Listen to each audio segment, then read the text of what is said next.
Muito bem, estamos aqui com mais um episódio do Café Cast. Eu falo e afirmo, todos os nossos episódios só trago gente que eu conheço, só gente que eu sei que vai trazer aqui boas notícias. Hoje eu estou com ela, com uma caipira de São Paulo, na verdade nascida em São Paulo, mas tomou conta da caipireza. Depois vocês vão ver aqui no nosso assunto como que é a caipirinha Sheila. Sheila Arantes. Sim. Tudo bem com você? Tudo bem, Carlão. Quem é você? A Sheila é de São Paulo, como você disse, nascida em São Paulo, nos anos 70.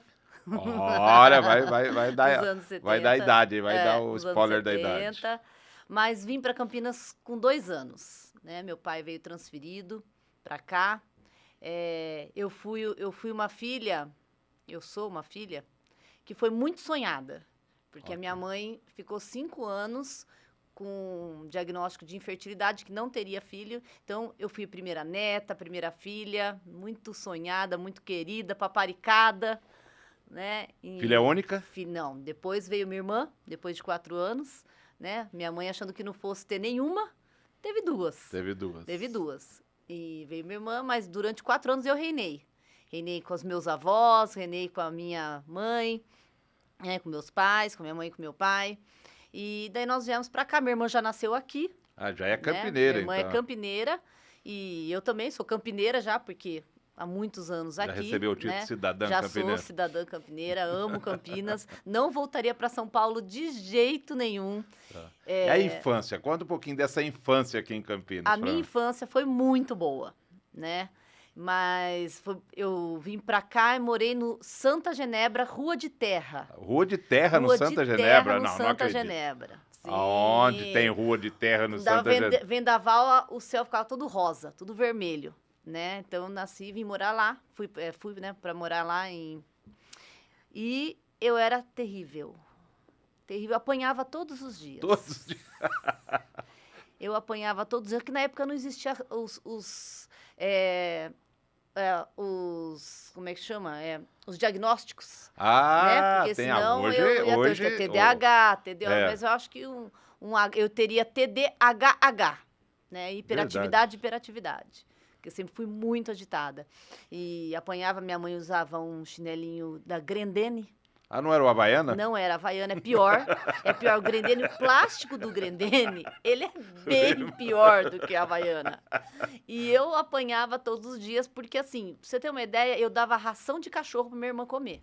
Meu Deus. A minha irmã comeu bonzo durante vários meses, né? Eu dava bonzo pra ela. Então, as minhas artes eram daí pra mais. Então, o chinelo cantava quase todo dia na minha casa. Sua mãe era juíza da vara Minha educação. mãe era, exatamente. Então, eu apanhava tinha porque vara de marmelo lá. eu tinha a minha irmã, o meu oposto, muito quieta, muito cegada, gostava de brincar de boneca no sofá. E eu era do futebol, da pipa, né? E aí eu tinha que aprontar e eu aprontava com a minha irmã. Geralmente minha irmã era minha vítima. Ela né? que era o seu test drive. Ela. E assim a gente cresceu, mas num lar com bastante amor. Com bastante amor. Né? Cristão? A minha mãe, sim. Seu a pai, minha mãe não? cristã, meu pai não.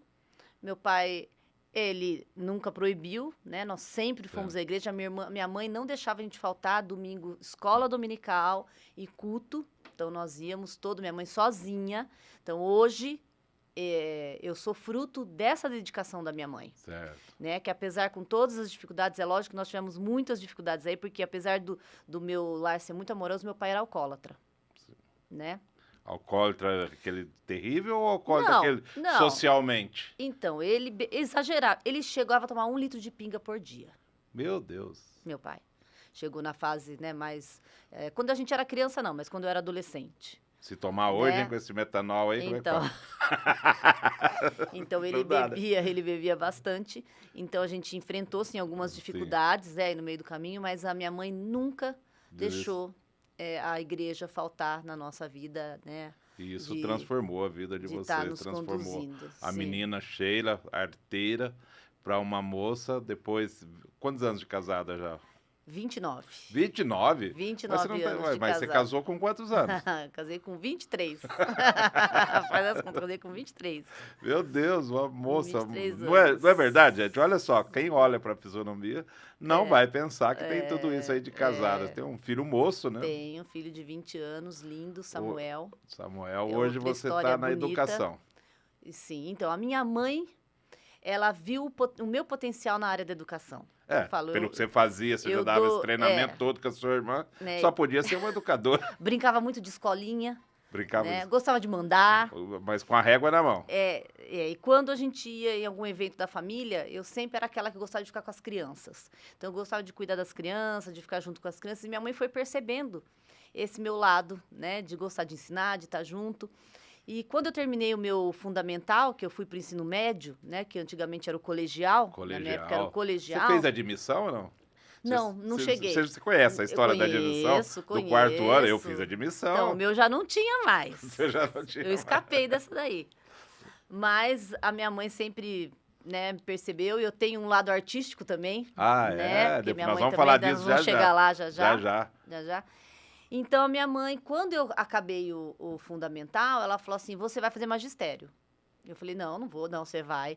E ela me obrigou, na verdade. Eu nunca foi meu projeto de vida ser professora. Nunca pensei. Eu gostava muito de brincar, mas quando eu pensava em o que eu ia ser, eu achei que eu queria ser médica, que eu gostava também dessa área de saúde, atriz, porque eu sempre gostei de dança, então, mas nunca professora. Mas ela me obrigou. E aí a gente mudou. Nós morávamos ali no Proença, né? Ali perto do Guarani, e nós mudamos para um outro bairro, Jardim Amazonas, ali perto do Von Zuben, ali saída, onde tem PTV, ali saída ali para Valinhos. Então, nós mudamos para lá. E ali, bem próximo a Valinhos, tem o Ciro de Barros Rezende, que é uma escola estadual, e lá tinha magistério. E as vizinhas começaram a falar, leva ela para lá, leva ela para lá. E eu fui. E eu era obediente, apesar de ser muito arteira, mas eu sempre fui uma pessoa obediente. E eu fui fazer o magistério, né? E aí, lá eu me encontrei. Lá você se encontrou. Você era aquela professora lá do tempo de criança que usava palmatória, não? Não. E lá no magistério eu conheci meu marido. Olha só. Na escola. Não, ele não fazia magistério, mas foi lá que eu... quer dizer, não é que eu conheci, que eu me aproximei dele, porque ele era meu vizinho de frente, né? A gente morava uma casa frente para outra. Mas por causa da escola que a gente se aproximou, na verdade. E eu sempre... Quando eu entrei em sala de aula, que eu comecei a perceber o que era ser professora, eu falei, aqui é meu lugar. Olha que coisa. Né? Porque eu consegui juntar também um pouco desse meu lado artístico dando aula. Né? Porque eu criava muito nas aulas. Professor de educação artística, não? Não. Eu dei aula há muito tempo para educação infantil, crianças de 5, de 3 anos. Dei para Fundamental 1, de 7 anos, de 9 anos, 10 anos. Sempre foi na parte de educação, da parte de até fundamental. Tá. Né? Nunca para os maiores. Adolescente não é a minha praia, adolescente. Não? Não. Hoje você está numa escola de Campinas. Gente, você que está nos assistindo e está em outro lugar, vocês perceberam que vocês conheceram Campinas, né? Nós estivemos lá no Santa Genebra, que é um bairro aqui, depois nós fomos para o Proença, depois nós fomos até perto de Valinhos. Então você já vai tendo uma noção aqui do que é Campinas através da educação, já que nós estamos falando com uma professora, então vamos fazer a parte geográfica também. Professor de geografia, não? Não. Professor de português? Não, a gente é polivalente, né, que chama. Porque tá. a professora até o 4º, 5º ano, agora hoje 5º ano, a gente dá aula de todas as matérias. Todas as matérias? Todas as matérias. Eu já não serviria, então. O professor não tem uma disciplina, ele dá todas as matérias. Então, a gente tem que saber tudo de todas as matérias. De todas as matérias. E eu comecei, na época do magistério, namorar o Vitor, né, que é o meu atual marido, e ele frequentava a Igreja do Nazareno Central. Eu era da Batista. Eu era da primeira Batista, ali da Andrade Neves. Fui batizada lá, frequentei lá a vida inteira. Mas aí, quando eu comecei a namorar, nós fomos para Nazareno Central. Sim. Né? Eu também tive esse mesmo caso. Eu era de uma igreja e fui para outra, só que eu fui por causa da minha esposa, não foi por causa do marido. Daí nós fomos... E no boletim saiu que estava precisando de professora na escola. Né? Na escola hoje, na instituição no que você está, no Jaime Kratz. E eu fui lá fazer entrevista com a dona Lúcia, Sim, Lúcia né? Na Valvassoura. época, diretora da escola. Diretora, ah. E fui admitida em 1992. 92? Nossa, só tem quantas grandes, só 92. tempos.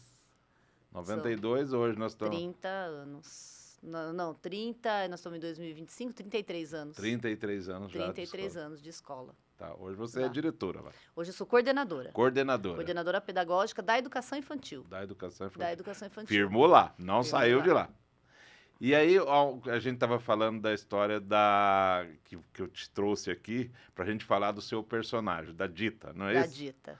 Tem a Dita e tem a Tonha. A Tonha não veio, tá, gente? A Ah, Tonha, uma hora eu vou trazer a Tonha, que é uma pessoa querida, a Isabel, que também é nossa amiga querida aqui. Qualquer dia desse eu vou trazer a Tonha aqui. E nós falamos da Dita, que você criou esse personagem. E nos nossos eventos, onde nós reunimos o pessoal da igreja, casais, ela está sempre lá na abertura das reuniões, das palestras, está sempre fazendo lá esse quebra-gelo, é isso que fala? Um quebra-gelo. É um isso quebra-gelo, mesmo. né? Então, um quebra-gelo. Dar... E é da onde surgiu então, a Dita? Como eu falei, eu Caipira, sempre você acabou de falar no início da nossa entrevista que você é paulistana. Veio para Campinas, uma cidade também grande. E da onde surgiu? Puxa o R um pouco, né? Puxa o R também, puxa. Mas como surgiu a Tonha, assim, que é uma... totalmente caipira. Caipira, do interior, de São Paulo, né? Da roça, que gosta de... E eu fiz esse chapéu aqui hoje para poder homenageá-la. Eu sempre tive muita facilidade de imitação, de imitar os sotaques. Sim. Né? Os sotaques de... Se eu for pro Nordeste e ficar lá 15 dias, eu volto falando igual eles. Igual né? Então eu sempre tive. E muito esse lado de gostar de interpretar. Então, quando eu comecei, como eu te falei, da aula... dependendo do conteúdo que eu precisava passar para os alunos, eu era um personagem. Então, por exemplo, eu trabalhei, eu lembro muito bem que eu dava aula para um quarto ano e a gente ia falar sobre adolescência. E eu fui vestida de adolescente, de skate, então eu era de boné, então a gente fazia. Então, eu brincava muito com as crianças nessa questão. Eu tive que uma vez, não lembro agora qual era o assunto, mas eu fui de vovó, então eu comprava peruca, me vestia de vovó. Quando eu fui para coordenação, eu inventei aula de culinária. E aí, nas aulas de culinária, eu sempre era um personagem. Falar em culinária, hoje, olha o que você tem aí para culinária. Olha aí. Bolo, você tem aí o nosso inédito, que é o produto para as pessoas que não quer proteína animal, né? Que só quer a proteína vegetal, tá aí o inédito, o bolo para você. Vamos usar nas aulas de culinária. Aula de culinária, né? Alô Açúcar está aqui nos apoiando. Então eu trouxe aqui um pouquinho para você. Depois você vai ter. Até hoje ainda aula de culinária. Você vai ter o prazer de degustar ali um bolo que a gente fez para você. Vou sim. Então daí nessa aula de culinária eu comecei, cada mês que eu dava culinária eu era uma personagem diferente. As crianças entram muito nessa brincadeira. E aí a Rosângela e o Silvio, que sempre trabalhavam com a gente, e a Rosângela trabalha comigo, ela sabe. Ela falou, por que você não vai fazer um personagem pra gente fazer esse quebra-gelo do começo? Então, eu já fui várias personagens, né, na verdade. Aí agora eu não vou lembrar porque, assim, é uma coisa muito espontânea, que me vem, eu penso em um personagem, geralmente, ou caipira, ou mineiro, né, ou de alguma outra nacionalidade, já brinquei com eles de ser, agora nós vamos ser o alemão, que nós vamos falar. Então, Que né? você tem descendência alemã, né? Tanto é que eu não quis falar o nome do meio dela, que eu chamei ela de Sheila Arantes, porque eu falei que não conseguiria falar aqui assim, sem errar o nome alemão. Como que é o seu nome alemão? É Kaltenbacher. Kaltenbacher. É meu avô, só que eu não falo alemão. Não? Não falo, infelizmente. Mas voltando pro personagem Aí a Dita surgiu, porque nós falamos, então vamos fazer. Porque a Bel, minha companheira, que é a Tonha, ela entra nas brincadeiras comigo. Nossa, e aí também surgiu o horário. Esse que é um jargão... outro amigo que fez, o Márcio. O Márcio que Conhece o Márcio? Conheço, ele que deu esse jargão pra você. Ele que brinca comigo. Como eu brincava muito com ele começou, chegou atrasado, horário. E aí a gente começou a brincar e daí surgiu, então vamos fazer a Dita, que vai ser a caipira, que vai fazer os sorteios, né? Isso. E Pra nisso eu tenho tido sorte que sempre ganhei alguma coisinha lá. Sempre sai alguma coisa pra mim lá. Dessa vez eu tô com um churrasco pago aí, num lugar chique de Campinas, viu? Então. E aí a gente, e assim, é tudo muito espontâneo, na verdade, as brincadeiras, né? Que vão surgindo ali as situações, e aí a Dita vai falando, vai pegando, ai, ai, tá chegando agora, meu Deus, você tava onde? Onde que você tava? Tava carpindo? Né? Exato. Então, ali nas situações, eu e a Bel, a gente tem essa, porque ela também tem Tem esse essa dom sintonia, esse dom é, de pegar as coisas, de transformar em piada, né? isso. A gente junto, a gente dá muita risada, porque a gente faz sempre de tudo uma piada. Aham. E a gente, E então, ela entra, né, ela no personagem e entra, faz a coisa, cria, cria, se né? interage. O que a gente Cria. fala no popular do artista, que faz a escada para você, Então, e a gente se dá bem. E a gente já foi outras, né?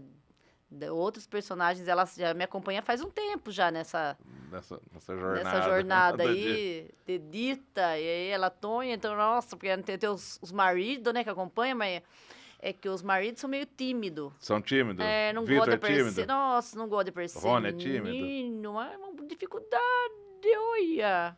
Ele gosta mesmo de carpir lá na Ó, fica na roça, né? dele. Ficar lá, carpindo lá, escondidinho. Quando você percebe, já capinou tudo já, quando percebe. E eu e Tonha só batendo papo.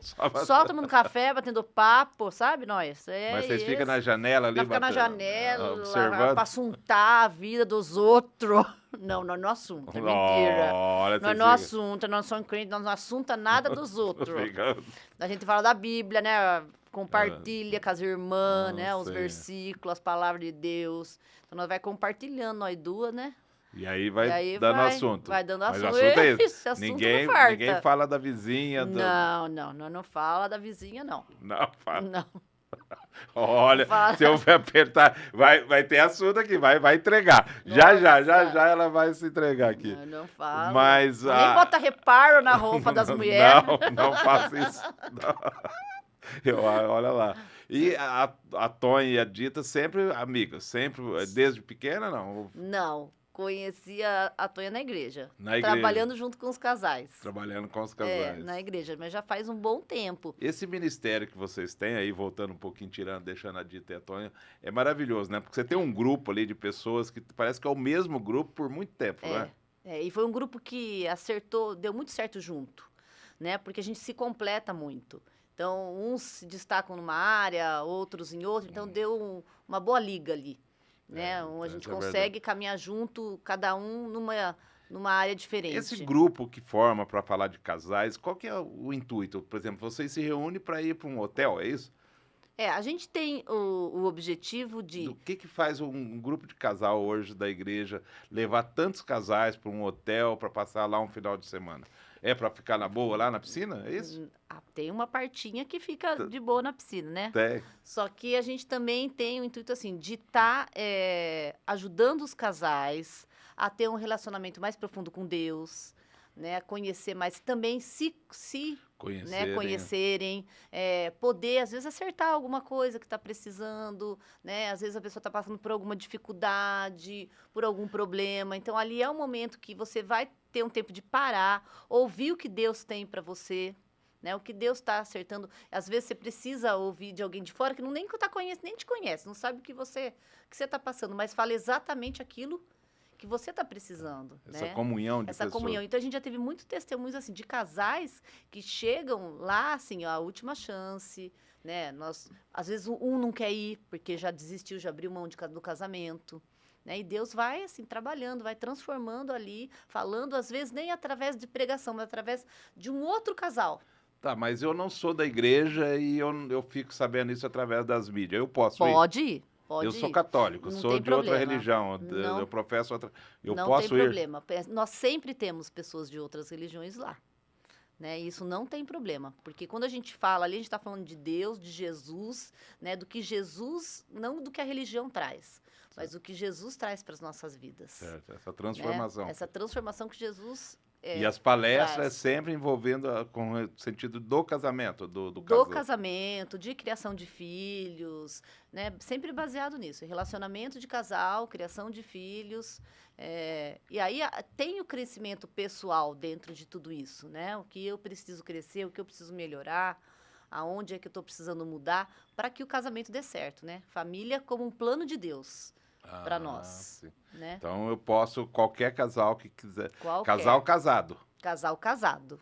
Casado. Casado. É isso Tá. sim, precisa ser casado Precisa ser casado. para ir. Isso, Precisa ser casado. casado. Então, se eu Mas- tiver só noivo, Não. não posso ir lá com a noiva. Não, noivo não. Ficar no mesmo quarto com a noiva, não pode? Não pode. Eita! Ué, mas Só depois de casado. só depois que tá bom. Eu pensei que podia. Não. Não, tem gente que já tá. E aqueles que não são casados, mas são amaziados? Então, nós já tivemos algumas situações. É amaziada a palavra correta? É. Sei lá. eu Nós já acho que- tivemos algumas situações que acabam indo, a gente às vezes não tem esse controle se a pessoa Sim. é casada. Literalmente, ali, literalmente ou não. documentos ali. Na verdade, quando não é casado, no papel tudo, o pastor pede para acertar a situação antes de ir, Certo. né? Mas já aconteceu de pessoas irem e daí lá mesmo entenderem a necessidade de estar, né, formalizando, de estar realmente Ajustando. essa questão. Tá, mas eu vou deixar o casal aqui para cá. Eu vou voltar para Sheila, coordenadora de escola. Hoje, o Jaime Kratz é uma instituição de educação aqui em Campinas que tem também, não tem religião para ir lá. Não. Eu posso Pode. colocar o filho na idade escolar, vai para a escola pra e eu escola. posso escolher como a minha escola o Jaime Kratz. Pode. O que que nossa escola tem? Ela tem uma cosmovisão cristã. O que que é isso? Tudo lá gira em torno de uma filosofia cristã, Certo. né? Cristo como centro. Uhum. Então, não importa a religião. Você pode, mas você tem que saber que aí, lá dentro da escola o seu filho vai ouvir falar de Jesus. Ah, tá. Então você não pode contrapor isso. Então, quando você Você coloca... tem que aceitar. Você tem... Exatamente, porque a gente sabe hoje que existem religiões que não aceitam e não acreditam em Jesus, Sim. né? Pessoas que têm esse e- tipo de filosofia. Daí a escola não vai estar preenchendo o que essa pessoa quer, Então, ele né? tem que tomar essa decisão tem que antes. tomar essa decisão Ele antes. Então, conhecer bem. quando as pessoas vão conhecer a escola, é deixado bem claro que somos uma escola confessional. Então, o aluno não precisa ser necessariamente na aula de ensino religioso, porque não existe educação neutra, né? Quando você está ensinando, você está passando a sua filosofia junto, ali. Tá. Não dá para ser neutro, 100% neutro. Qualquer coisa que você vai colar, você vai colocar a sua posição junto, sua opinião, o seu ponto de vista. Então, a nossa escola tem essa preocupação de, junto com o conteúdo que é passado para o aluno, qual é o ponto de vista, qual é a filosofia do professor atrás de tudo aquilo. Então, ele precisa ser cristão. Certo. Então, a gente tem isso como base. Todos os nossos professores são cristãos, né? Então, qualquer religião que é baseada no cristianismo, Mas deixa ela eu se dá fazer um muito bem. contraponto aqui, porque quem está nos assistindo e pessoas que vão nos ouvir, você não está segregando se você falar que todo professor do Jaime Kratz tem que ser cristão.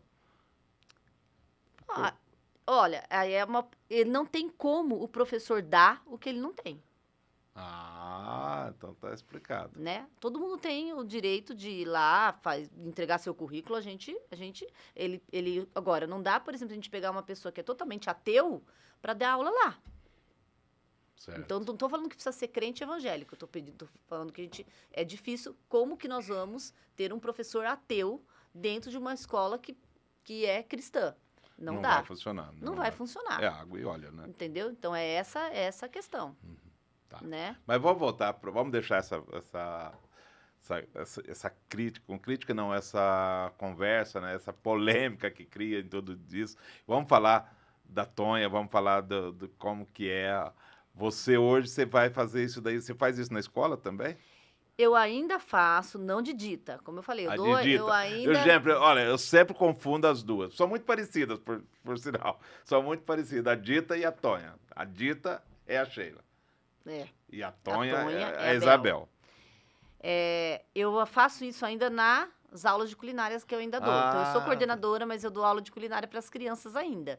Então, elas já esperam que toda aula de culinária eu sou alguma personagem. Mas você está fazendo. Agora eu vou puxar a minha matéria aqui, que é falar da Low-Açúcar. Você faz aula diet, de coisas diet? A gente procura... Vegana, faz alguma coisa? A gente procura ser receitas saudáveis, tá? Certo. Agora, não... por exemplo, não dá para ser todas as receitas totalmente sem Não, açúcar, é um dia por lá, exemplo, um dia. Você não pode fazer né? um dia. Posso, Eu posso. vou te A gente patrocinar.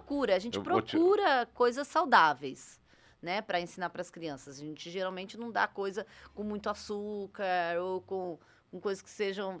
Porque a maioria dos pais hoje, eles prezam por essa questão da alimentação Nossa, saudável. Então, a Isso. gente busca muitas coisas que eu dava lá no começo como culinária, hoje já tá Tá vetado. ultrapassado. Não pode Não mais. pode mais. Não pode mais. Muita coisa mudou, até na relação da gente, o que dá para criança de lembrancinha, às vezes vem agora Dia das Crianças, o que a gente vai dar? Saquinho de doce. Isso é abolido, já não tem mais também. Já não tem mais, porque Não tem mais. essas guloseimas já estão proibidas. Principalmente nas escolas, né? É. A fritura da cantina, né? Foi proibida, tem uma série de coisas. Então eu preciso te patrocinar lá para você fazer uns bolos zero açúcar, zero lactose. Sim. Hoje com a coisa da intolerância à lactose.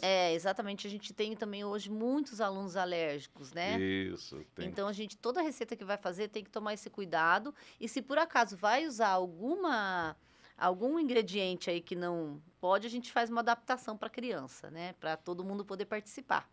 Porque tem alérgico a ovo, alérgico a tudo que você imaginar. Então, mas eu vou voltar aqui para o nosso assunto, que é o carro-chefe, falar da Sheila. Nós estamos desvirtuando aqui, até porque eu te conheço e a gente sabe de onde você está, o que você faz, aí a gente fica fazendo aqui. E, claro, não estamos tirando o mérito disso, falar do Jaime Kratos, para mim é um prazer, falar do encontro de casais, para mim também é muito bom, mas eu quero falar da Sheila. Sheila esposa, Sheila mãe, a Sheila mulher. Conta um pouquinho pra gente como que é a sua vida, se você puder falar, declarar a sua vida espiritual, o que você faz, por exemplo, dá aula em escola bíblica, por exemplo? Hoje não mais, já dei bastante, daí eu me aposentei da escola bíblica, que eu dava bastante, aposentei. Mas eu, como a gente estava comentando até aqui fora dos bastidores, que nos bastidores, aliás, eu nasci num lar evangélico, né? Minha mãe, né, me levava, como eu falei, aí sempre para a igreja. Mas quem nasce num lar cristão não quer dizer que tá salvo, né? Assim, dizer que Deus não tem neto, né? Não tem neto.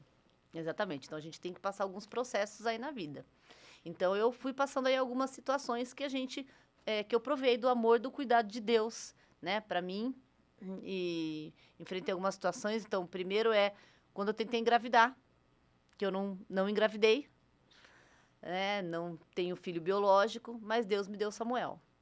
Então, ali já foi uma prova, né, que a gente passa. E eu queria engravidar de qualquer jeito, e uma vez eu escutei a pessoa falando assim, quando eu orava, eu falava assim para Deus que eu quero um filho. Mas eu não falei de onde que eu queria. Então, Deus me deu um filho que eu adotei. Coração. Deu do coração. E eu falava, não, eu não.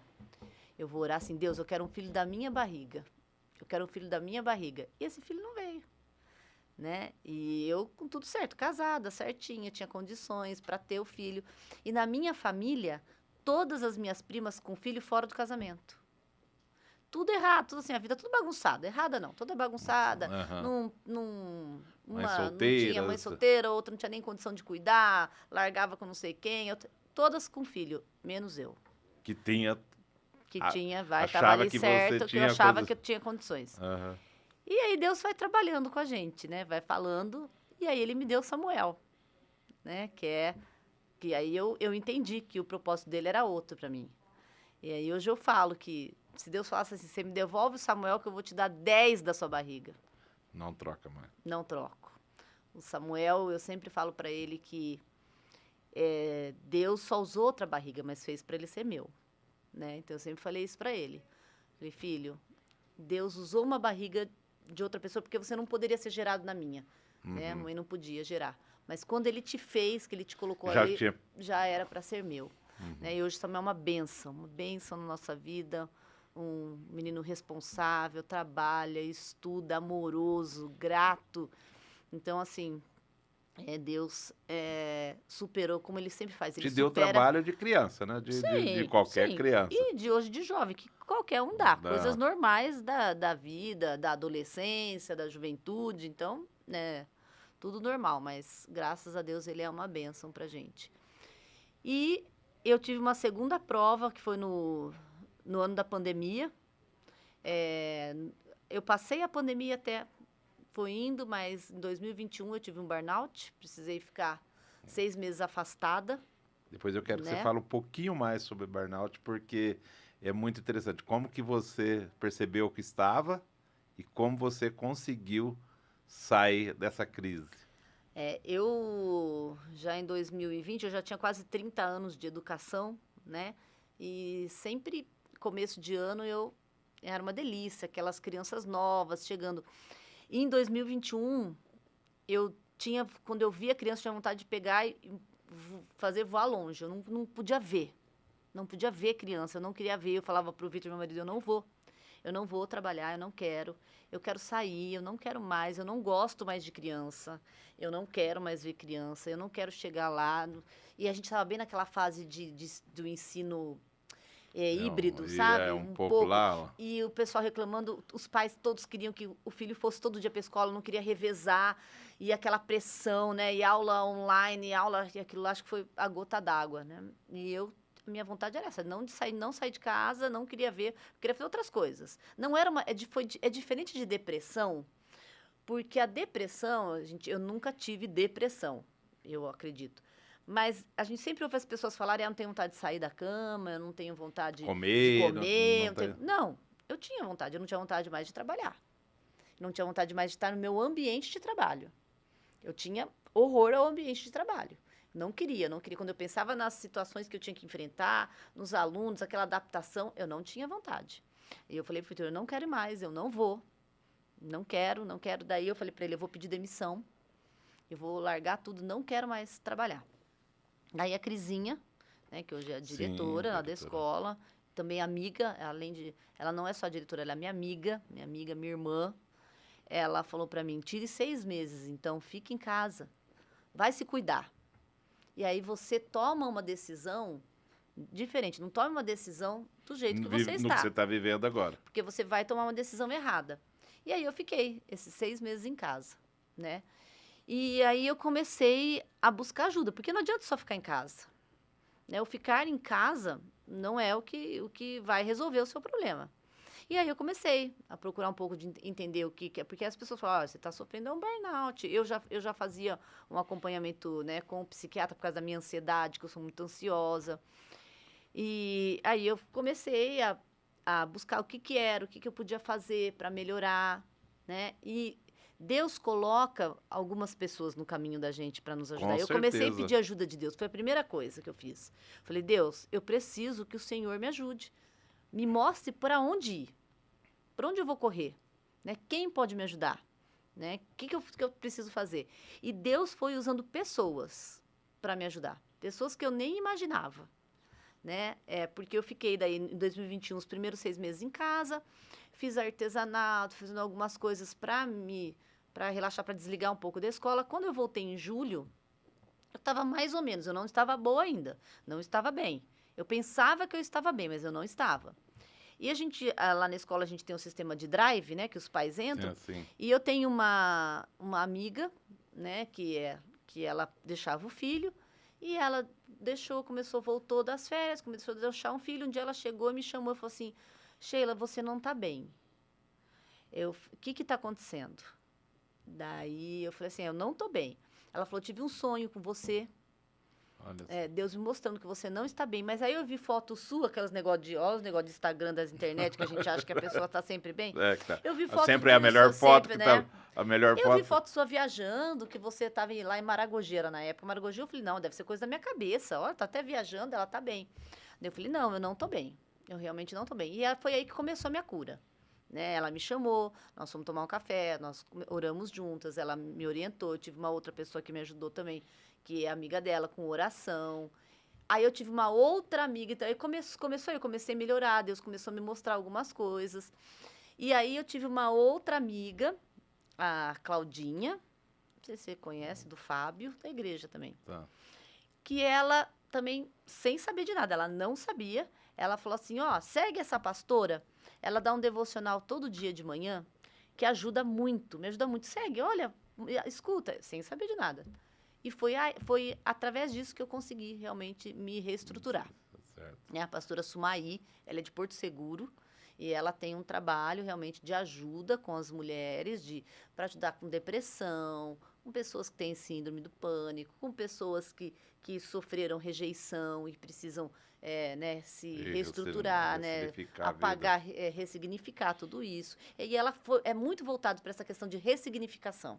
Então, eu fui fazendo um acompanhamento com ela, né, ela dá alguns cursos, às vezes tinha uns workshops que eram 2 dias online mesmo, né? E eu comecei a fazer, fui até Porto Seguro fazer uma imersão com ela. Que legal. Fui, então, através ela tem vários métodos lá, são algumas situações que aí eu fui podendo reconstruir tudo isso que tinha sido perdido da minha vida, né? E entender que realmente a escola é o lugar onde Deus me colocou.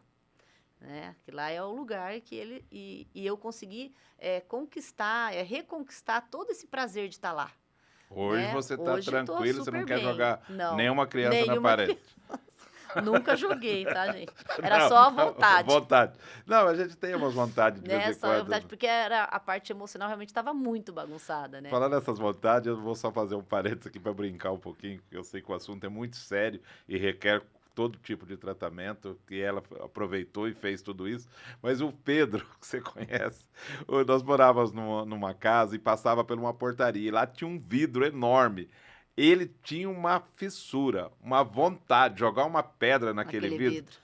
E até hoje ele brinca, pai, eu acho que nós mudamos de lá na hora certa, porque senão eu ia jogar uma pedra. Ele passava, disse que ele tinha essa ideia. Do nada, o vidro estava lá para fazer uma divisão do espaço e ele achava que ele tinha que jogar uma pedra naquele. Assim está você. Você nunca jogou, ele também nunca jogou a pedra lá. E aí, de lá para cá, eu vim melhorando. Então, graças a Deus, hoje, né, a gente precisa, assim, entender o nosso propósito. Eu acho que a pastora Sumaí, ela ajuda muito isso. A gente conseguir reconhecer, entender qual é o nosso propósito, o que Deus tem planejado, né, para nós, e o que Deus sonhou, né, para nós. E, assim, foi fundamental. Então, assim, eu me apeguei. E aí, a gente, quando, né, Jó fala que antes ele conhecia a Deus de ouvir falar, e agora de contigo andar, eu pude experimentar isso na minha vida. Que Porque legal. quando você nasce num lar cristão, tudo fica muito comum. Ir à igreja, né? Torna-se uma coisa cotidiana, costumeira. Parece que... E o encontro... Né? Então, depois de tudo isso que eu tive, eu realmente conheci, né, a Deus de perto, e ele me salvou. Ele me salvou de tudo isso, porque eu penso que se eu não tivesse me achegado a Deus e procurado nele, eu não sei onde eu estaria hoje. Se num hospital psiquiátrico, né, afastada, tomando um monte de remédio. Talvez. Né, talvez. Então, eu falo assim, que só que Deus faz, mas a gente também tem que dar o nosso passo em direção a ele. Né? E a gente tem que buscar. Né? E não é uma coisa fácil. Não é um passo de mágica.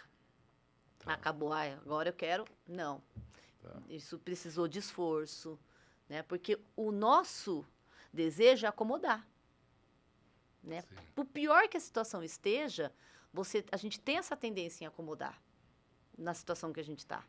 Ô Sheila, eu vou te falar um negócio. Essa gravação que nós estamos aqui, ela vai rodar através do YouTube. Nós estamos lá no YouTube, né? Vai ter o episódio completo lá. Isso vai servir para muitas mulheres, muitas pessoas que estão hoje vivendo isso, saber. Não é fácil, você não passou com facilidade, mas se tiver Deus no controle, focar, você... Se a gente buscar... E buscar profissionais, né? Exatamente, Porque Deus usa o profissional para poder...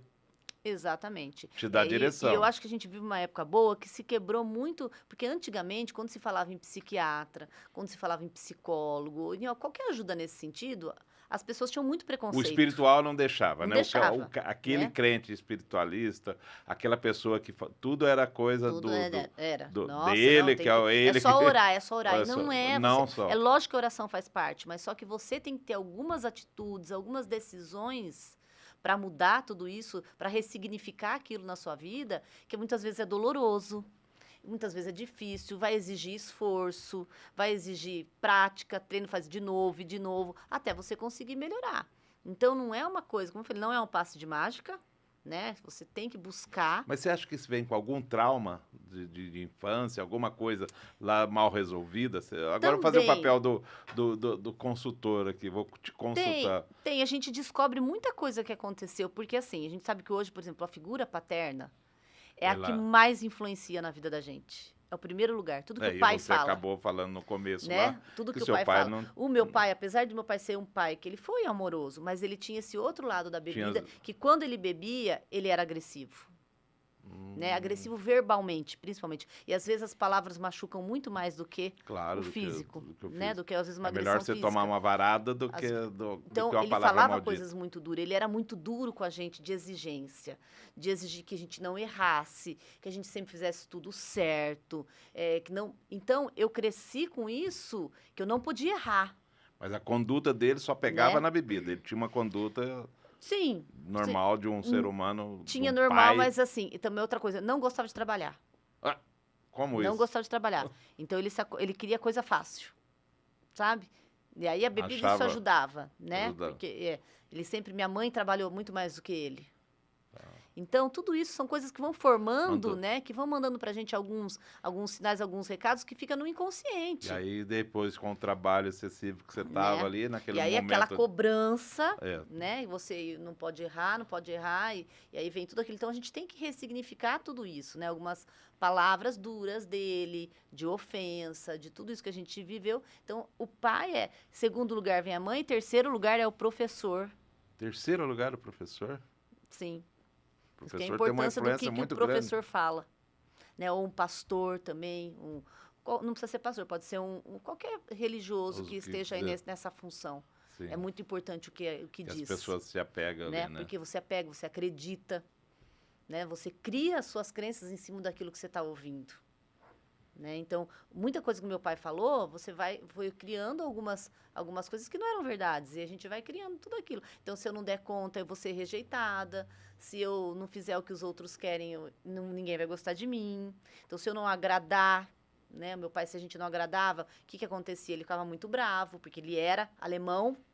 Ah, é, Ele era filho de alemão, mas meu avô foi muito assim. Meu pai, apesar de meu pai não ser alemão, ele trazia essa cultura muito forte com ele.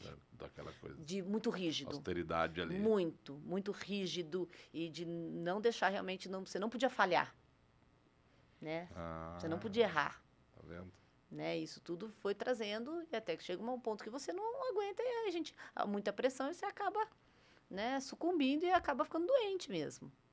Né? E aí você quebrar algumas coisas, por exemplo, o costume de agradar a todo mundo, eu tinha muito isso. Eu precisava fazer o que os outros queriam, porque eu tinha que agradar. Eu fui criada assim. Na minha casa, como meu pai tinha essa de ser meio bravão, a gente foi criado uma cultura que todo mundo tinha que agradar ele, para ele ficar bom, para ele ficar legal, para ele ficar bonzinho. Ficar legalzão. Pra ele ficar legal. Então foi criado o quê? Que você tem que agradar. Então, quando você começa nesse processo de ter que dizer não para as pessoas, o que eu falo, não é fácil. Entendeu? Porque você vai dizer, para você aprender a dizer não, desagradar o outro, é um esforço para quem tem, sabe? É um esforço muito grande. Né? E às vezes a gente fazia alguns exercícios com a pastora, assim, hoje você vai dizer não, mesmo que você não precise, mas você vai ter que achar alguém para dizer não. Exatamente. Né? E aí você vai aprendendo. Você sabe que eu tenho muita dificuldade de falar não, viu? Então, a gente vai aprendendo, né? De não fazer tudo o que os outros querem, deixar a nossa vontade para fazer o que o outro quer. Tá, e qual que é a sua sugestão para uma pessoa que hoje, que está nos assistindo e encontra numa situação que você esteve em algum tempo? O que ele tem que fazer? Eu acho que... Dar uma regrinha básica aí de matemática. O primeiro passo é buscar a orientação de Deus. É a primeira coisa. Primeira coisa. Porque eu acho que Deus vai te orientar. Vai te orientar. Através do quê? Através de pessoas que ele coloca, através da palavra dele. Então, ter um tempo. Eu acho que eu aprendi, isso foi uma outra coisa. Ter um tempo exclusivo para Deus. Ter aquele tempo seu com Deus. Marcar ali no silêncio do seu quarto, né? De você ter um tempo de ler a palavra, escutar um louvor, deixar o louvor falar no seu coração. E pedir para Deus colocar pessoas que possam te ajudar. Porque a gente precisa de pessoas ao nosso redor para estar nos ajudando. Pessoas boas. Porque pessoas boas. Por isso que eu falo da ajuda, da orientação de Deus. Para você não cair na mão de qualquer um. Né? Que, em vez de te ajudar, vai te levar... Vai te levar para outra coisa. Então, Eu acho que é fundamental, orientação de Deus e direcionamento de Deus. Pedir para Ele colocar pessoas que realmente vão te ajudar a sair dessa situação, né? E se apegar com Ele. É com Ele, não estou com vontade de ler a Bíblia, mas leia. Nossa, hoje eu não estou nem com vontade de orar. Mas, olha, nem que for 5 minutinhos, ore. Começa a falar, orar em voz alta, né? Declamar a palavra do Senhor em voz alta. Você vai ver que aquilo vai mudando dentro de você. Quando a gente fala, é muito importante o falar. Por que é importante o falar? Porque quando a gente fala, a gente está se ouvindo. Né? E o nosso cérebro acredita. Certo. E o nosso cérebro acredita no que a gente está falando. Né? Por isso que é importante o falar. Então, esse negócio de orar em silêncio não vale muito. Não, você pode. Eu até hoje claro. eu também oro, Claro, tudo. Mas, por exemplo, quando você declara a palavra de Deus em voz alta, você está falando para você mesmo. E o seu cérebro vai guardando aquilo e vai acreditando naquilo.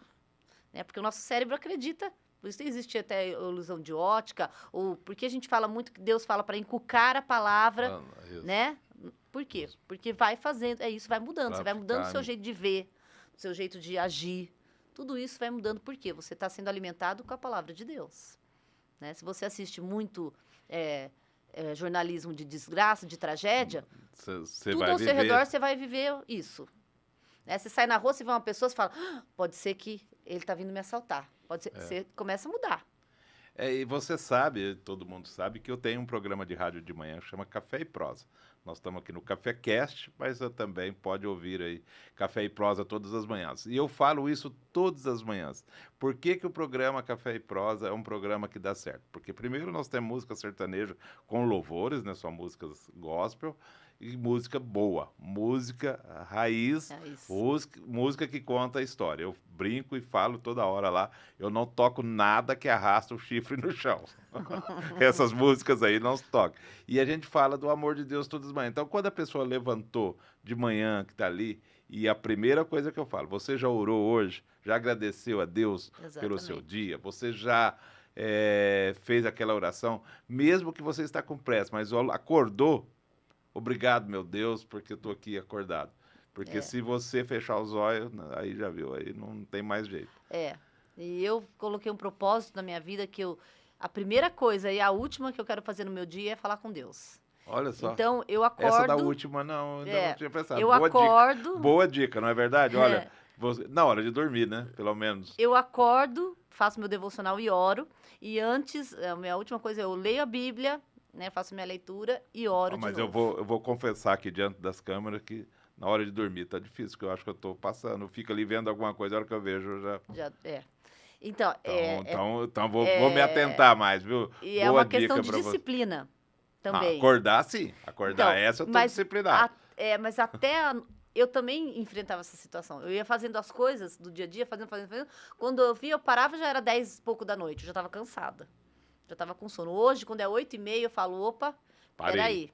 Agora eu vou parar, vou pro meu tempo lá com Deus. Mesmo que depois eu faça uma coisinha ou outra, mas eu tenho um tempo lá de qualidade. E a gente acha que não precisa ser 2 horas, entendeu? Às vezes eu fico meia hora, 40 minutos ali, né, com Deus. Leio a palavra, oro, escuto um louvor, né? Porque a música mexe muito, né, sim, com a gente. Leva, eu acho, né? Que ela te leva, coloca no te trono, coloca na sala do exatamente, trono, exatamente. Então eu acho que a música para mim também é muito importante, né? Eu gosto desse Mas período. diante da nossa conversa, Sheila, hoje eu vou me fazer esse compromisso de parar, porque assim, eu vejo as coisas muito deitado. Em casa eu acabo indo para a cama, aí pego o celular, com certeza. Sim. Aí eu vou ver algumas coisas do meu interesse para o programa do dia seguinte. E, de repente, muitas vezes, não é uma nem 2 vezes, não, a dona Elisete é que vai lá e tira o telefone que está falando sozinho lá. E eu já estou dormindo, então vou me policiar. Daí eu vou pro meu escritório, eu sento lá no meu escritório, é um lugar que eu arrumo confortável, porque eu também é aconchegante, é gostoso. Eu acho que tem que ser um ambiente que você se sinta bem, né? Então eu tenho lá o meu escritório que eu arrumei lá do jeitinho que eu gosto. E ali eu fecho a porta e falo para todo mundo lá em casa, agora eu vou orar e ler a Bíblia, ninguém abre a porta, hein? Por quê? Eu falei que eu tenho um TDAH, né? Hiperativo. Então, eu já levo um tempinho maior para conseguir me acalmar, porque eu sou muito acelerada. E eu tenho uma facilidade muito grande de me distrair. Então eu preciso, porta fechada, e falo para eles, não vem, porque se alguém vem no meio da minha leitura bíblica, aquilo lá para mim já Sim. me desconcentra, já vou pensar no que ele está falando, se ele vai me pedir alguma coisa, se ele me pedir eu vou fazer aqui horas. Então eu sempre peço para eles, ó, por favor, espere eu sair. Depois que eu sair de lá, você me pede o que você quiser, você fala o que vocês quiserem. Mas eu tô avisando, eu vou entrar lá, ninguém vai atrás de mim, hein? Tá bom. Bom, Sheila, que papo gostoso, né? A gente ia ficar aqui um tempão, mas vamos ter que interromper, não tem outro jeito. Tem alguma coisa que você gostaria de falar que eu não te perguntei? Você não me perguntou? O que você gostaria de falar assim? Não, esse eu quero deixar gravado, Ah, registrado, porque isso aqui vai ficar para a posteridade, né? Esse é o YouTube, você vai ter acesso a hora que você quiser. Tem alguma é, coisa que você quer declarar pro seu marido, pro seu filho? meu marido é o meu porto seguro, Ah, ai, né? que bonito, Vitor. Olha só, O depois você vai pagar o Vitor, café, Vitor. o Vitor, eu falo pra ele que assim, hoje eu não sei viver sem ele. Eu falo que eu tenho que ir primeiro que ele, né? Partir Ah, primeiro que ele, porque eu não quero viver sem ele aqui não. Ele é o equilíbrio pra mim, né? É ele que me puxa, sabe? Porque eu sou muito, sou muito, muito ativa, muito impulsiva, e né? ele vai te E ele me segurando. puxa, né? Ele me faz refletir, ele me faz pensar. É, ele é o provedor da nossa casa, assim, de uma forma espetacular. Ele pensa em todo mundo, ele é amoroso. Então, hoje, o Vitor, para mim, é que eu falo, meu porto seguro, meu marido não escolheria outro. Deus caprichou, sabe? Eu agradeço a Deus muito. Samuel também, né? Agradeço a Deus, agradeço a minha mãe. Minha mãe hoje mora comigo, Não é? né? Depois que meu pai faleceu, minha mãe mora comigo. Mas eu falo que é muito do que eu sou, a gente foi pegando de várias, mas muito do que eu sou hoje eu devo a ela, Tá. né? Ela que Soube conduzir. soube conduzir. Então eu sou muito grata a ela, né? E é assim, gente, Deus precisa ser tudo na nossa vida, senão a gente não consegue. Então eu acho que isso é outra coisa. As pessoas hoje em dia estão buscando tantas coisas em tantos lugares, mas Deus Ainda é ai, o principal. é o principal. É o principal. É o principal. Que bom, você acabou de ouvir aqui um testemunho lindo, uma conversa que a gente veio aqui para brincar com os personagens, no fim nós levamos para um assunto tão maravilhoso que eu acho que vai edificar a vida de muita gente. Obrigado, Sheila. Obrigada a você pela Deus, oportunidade. depois você vai nos ver aí pelo Vou, YouTube, vou você ver. fazer parte do nosso episódio do podcast Café Cast com o Carlão.